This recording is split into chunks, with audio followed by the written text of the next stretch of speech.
தியானம் தரும் சுகம்.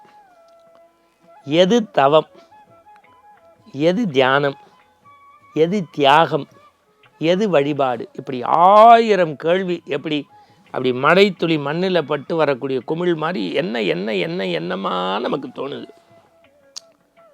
இப்போ வேதாத்ரி மகரிஷின்னு ஒருத்தர், நீங்கள் சேலம், ஈரோடு, திருப்பூர், கோவை, நாமக்கல் இந்த பகுதிகளெலாம் பார்த்திங்கன்னா அவருடைய அட்டைப்படம் இல்லாத வீடுகளே இருக்காது. அப்படியே அந்த கேலண்டரில் தினசரி இதில் வாழ்வியல் முறையை எழுதி போட்டிருப்பாங்க. அந்த ஈகோவை விட்டு தள்ளுங்க, நானே பெரியவன்னு நினைக்காதீங்க. வேதாத்ரி மகரிஷி வாழ்க வளமுடன்.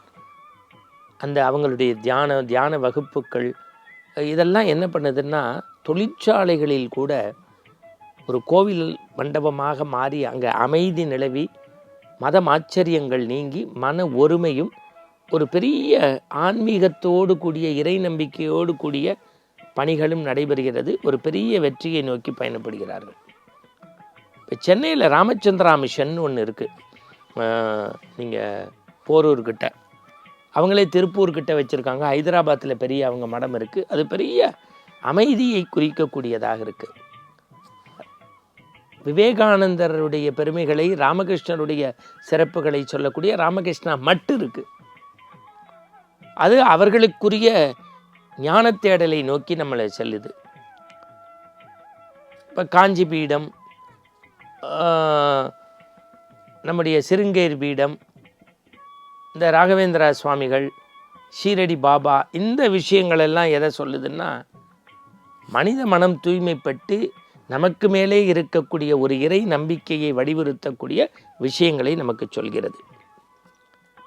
இந்த மண்ணில் நல்ல வண்ணம் வாழ்வதற்கான செய்திகளைத்தான் இந்த தியானங்கள் நமக்கு கற்றுத்தருகிறது. ஒவ்வொரு வழிபாட்டிலும் ஒவ்வொரு வகையான தியானத்தை, இறை சொற்களை நமக்கு சொல்கிறார்கள். இந்த தியானம் தரக்கூடிய சுகம் அப்படிங்கிற இந்த கட்டுரையை படித்த போது அவங்க என்ன எழுதுகிறாங்கன்னா, விடாமுயற்சி, பொறுமை, தியாகம், நம்பிக்கை, இதுதான் அடித்தளமாக. எது?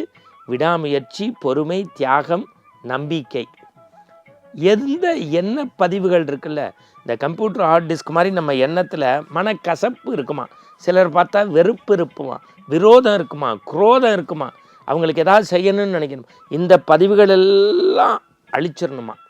மனிதனுக்கு என்னைக்கு ஆசை அடங்கிறது, கடலில் என்னைக்கு அலை ஓகிறது. அலை அடங்கினால் கடல் தெரியும், அப்படி எட்டி பார்த்தா. மனம் அடங்கினால் மகான் தெரிவான், கடவுள் தெரிவான், நம்மளே தெய்வமாகலாம். அப்போ என்ன பண்ணணும்னா, இந்த அப்படியே தேடணும் இறைவனை தேடுறது இல்லை. இறைவன் நமக்கு எல்லாவற்றையும் செய்வான் என்கின்ற நம்பிக்கை வேணும்.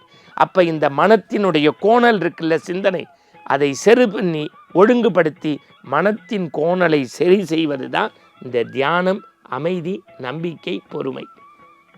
இப்போ வச்சுக்கோங்க, நாரதர் நாராயணனுடைய பரம பக்தர் சொர்க்கத்தை நோக்கி போயிட்டு இருந்தார். ஓம் நமோ நாராயணா, ஓம் நமோ நாராயணான்னு. இந்த நாரதருடைய நாராயண மந்திரம் கேட்டு ஒருத்தர் கண்முழிக்கிறார். பெரிய மரத்தடி, அப்படியே சடைமுடி, கையில் கமண்டலம், தண்டம் எல்லாம் இருக்குது. இவ்வளோ தூரம் சடைமுடி, காவி, பெரிய தியானம் பண்ணுறார். புத்து கட்டிக்கிட்டே வருது. நாரதா எங்கே போகிறீங்கன்னார். நான் சொர்க்கத்துக்கு போகிறேன்னார். ரொம்ப மகிழ்ச்சி, நீங்கள் போயிட்டு வரும்போது என்னுடைய அங்க அடையாளம் சொல்லி எனக்கு எப்போ சொர்க்கம் வீடு பேர் கிடைக்கும்னு கேட்டு சொல்லுங்கன்னா, ஆகட்டும் அப்படின்னார். அடுத்து ஒருத்தன் ஆடி பாடி மகிழ்ந்து மகிழ்ச்சியோடு இருந்து இடையிடையில் இறை நாமத்தையெல்லாம் சொல்லிகிட்டு இருந்தவன் டக்குன்னு நாரதரை பார்த்துட்டான். நாரதா எங்கே போகிறீங்க? சொர்க்கம் போகிறேன். நமக்கும் வீடு பேர் எப்போ, மகிழ்ச்சி எப்போ, சொர்க்கம் எப்போ கேட்டு சொல்லுங்க. மகிழ்ந்தான். இவன் கண்ணை மூடி தியானம் பண்ணான். அவன் வேலையை பார்த்தான். திருப்பி நாரதர் வந்தார். வரும்போது இந்த சடமுடி கட்டியிருந்த முனிவன் கேட்டான், எப்பன்னா, இந்த மரம் இருக்குது பாருங்க, இந்த மரத்துக்கு கீழே உட்காந்துருக்க உனக்கு இன்னும் 4 ஜென்மத்துக்குள்ளே சொர்க்கம் கிடச்சிரும். இன்னும் 4 ஜென்மத்துக்குள்ளே சொர்க்கம் கிடச்சிரும். 4 ஜென்மமா அப்படின்னு சொல்லியிருக்கான். 4 அடி நடந்திருக்கான். இந்த மகிழ்ச்சியை ஆடி பாதி குதிச்சவன் இருக்கான். அவனை பார்த்து கேட்டிருக்கான், நீ ஓடி ஓடி சுற்றி விளையாடுறிய புளிய மரம், அந்த புளிய மரத்து இலைகள் இருக்குல்ல, புளிய மரத்து இலைகள், அது உதிர்ந்த எவ்வளோ வருஷம் ஆகுமோ, ஒவ்வொரு இலையும் அவ்வளோ வருஷம் கழித்து உனக்கு ஞானமும் வீடு பேரும் சொர்க்கமும் கிடைக்குமா. அவன் அப்போ தான் முன்ன விட ஆட ஆரம்பித்தானா. ஆகா மகிழ்ச்சி மகிழ்ச்சி மகிழ்ச்சி, இத்தனை இலையும் எத்தனை வருஷத்தில் உதுவுதோ அதற்கு பிறகு எனக்கு ஞானம் சொர்க்கம் கிடைக்க போகிறதா, இதை விட மகிழ்ச்சி என்ன, இறைவா நன்றி இறைவா நன்றி. நானா 3வது முறை நன்றி சொல்லும்போது இறைவனை வந்துட்டானா.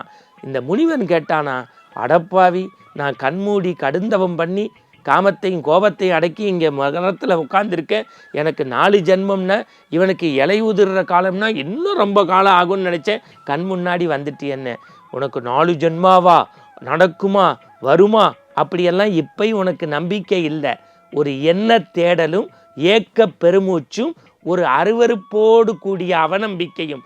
ஆனால் அவன் ஆடி பாடி மகிழ்ந்தா கூட ஆண்டவன் இருக்கான், இலையுதிர் காலத்துக்கு பிறகு நிச்சயம் வருவான், எனக்கு ஆத்ம சுத்தம் கிடைக்கும், வீடு பேறு கிடைக்கும், நாணம் கிடைக்குங்கிற நம்பிக்கை இருந்தது பாருங்க. நம்பிக்கை வைத்தால் உடனே கொடுக்கிறேன்.